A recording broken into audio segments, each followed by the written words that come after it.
In this guide, we're going to take a look at how to work with the command line system inside of either Mac or Linux. Now, if you are watching this on PC, then I highly recommend that you either have some type of installation such as VirtualBox so you can have Linux on your system, or you use a tool like C9.io, mainly because Rails does not work very well whatsoever on Windows. It doesn't mean that if you have a Windows machine that you can't use it. It simply means that you want to make sure that you're using the tools that are really supported the best from Rails, which would be something like C9 or like using Linux on your system. And I'll talk about how you can do that later on. But for right now, I'm going to give you a very basic introduction to the command line interface. At the end of this section, we're going to have a deep dive into the command line where we go through all kinds of various commands, shortcuts, things like that. But for right now, I simply want to help you navigate it. So if you have never opened the command line before, in Mac it's called the terminal, and there's a few ways that you can get to the terminal. So right now I have it open, and yours may look different than this. I set up mine specifically like this, but yours could look completely different. So I'm going to quit out of it just so you can see what you will need to do in order to find it. Sometimes you'll see the terminals down here in your app menu bar. Now, if you're like me, then you're usually not really using that too much, so I want to walk through a few other ways to get to it. Another way is by just going to your Launchpad, and inside of the search bar up here, you can type in TERM and it'll start finding it. Click Terminal, and it'll open up your terminal right here. That's one way of doing it.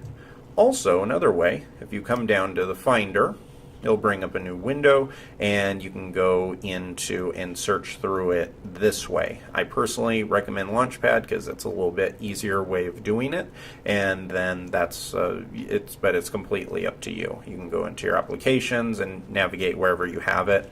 The easiest way, though, usually is Launchpad if you don't already have it saved. Now, also, what I recommend is after you have it open, and for the sake of demonstration, I'm going to remove it from the loading dock, and I'm going to show you how you can have it there. So I'm going to click on Launchpad, click on Terminal, hit Return. It'll pop open right here. Now, once it's open, you can see it's open right here.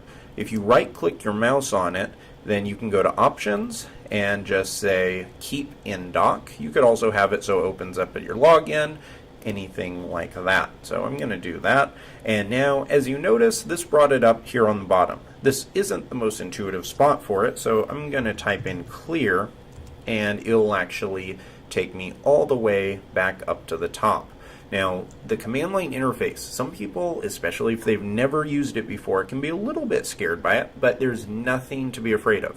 All this is it's a direct connection to your system. That's all the command line interface is. So whenever you're using another application like the web browser or like Photoshop or anything like that, in all reality, you're actually interacting with the command line interface, but the program's doing it for you.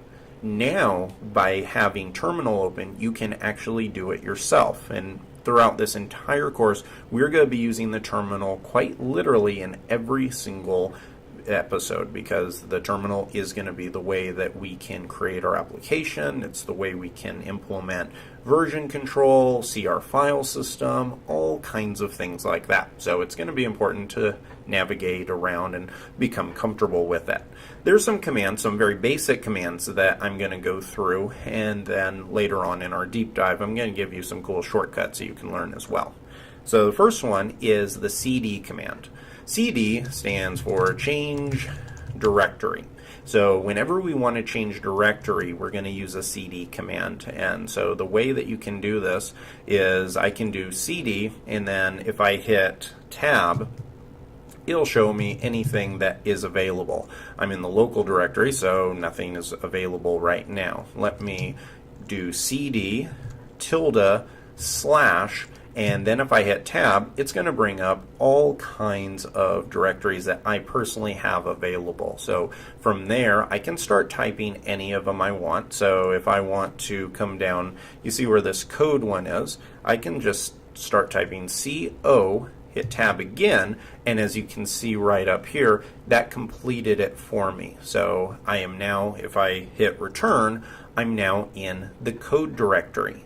And if you want to see wherever you're at and which directory you're at, you can type in the command pwd. And what this stands for is present working directory. So if I hit return, it says that I'm at users/admin/code. Now, if you ever want to see the files that are in a directory, you can type ls, and this will bring all of the files, the directories, everything like that. And if you're not familiar with running these type of commands, you may wonder why the colors are different. And if you're following along at home or from the classroom that you're following along from, then you may notice that all of this is different than the way that yours looks. There's nothing the matter with that. The reason why it's different is because I've customized mine.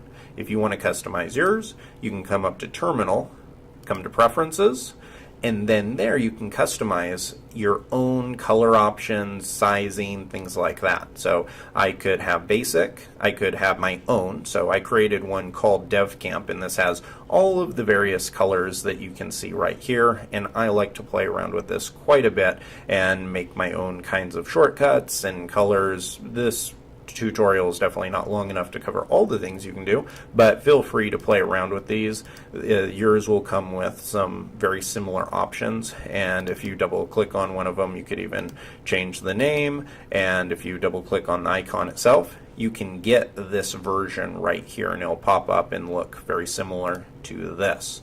So I'm going to close out of preferences right here, and I'm going to type clear, and this is going to take me back up.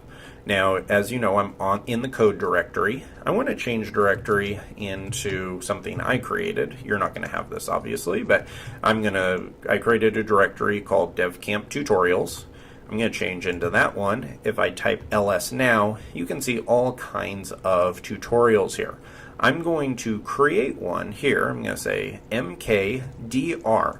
Now, this is short for make directory, and a directory in the Unix nomenclature is the same thing as a file. So this, in the same way that if you had your Finder open and you went into, say, Dropbox or some spot here, if I hit Command Shift N, and that gives me the ability to have some new directory. A directory and a folder are the exact same thing. I'll get rid of that and come right back here. So if I want to create a directory, so this is going to be, let's say that we want to call a directory Introduction to Command Line. I can do that, and now if I type ls, you'll see that I have a new directory here called Introduction to Command Line. And so this is how you can create a directory. And now I could do cd Introduction to Command Line, and I had it go that fast. I did not type out that fast. I just started typing the first few letters, and then I hit tab, and it will use autocomplete. And if I type ls, now that I'm changed into it, nothing is inside of it, which makes sense because it's an empty directory that I just created. So those are some basic ways that you can navigate inside of the command line. This will work this pretty much the same whether you have Mac or Linux. And like I said, if you're following along in a PC, this is the same way that it works with the C9.io system. And if you have Linux installed on your PC, then it's going to work the exact same way. So that is a very brief introduction to the command line. Like I said, we're going to take a much deeper dive towards the end of this section so that you can become even more familiar with it. But I wanted to give you an introduction, one, because we're going to be using it every single guide from here on out, but then also as we're setting up our environment for Ruby and Rails development, then I wanted to give this as kind of the precursor guide. This is going to be the one that gives you everything that the kind of the foundation you'll need, because these other commands we're going to be typing in are all going to be right here in the terminal. So I will see you in the next guide when we start to walk through how to install the Xcode command line tools.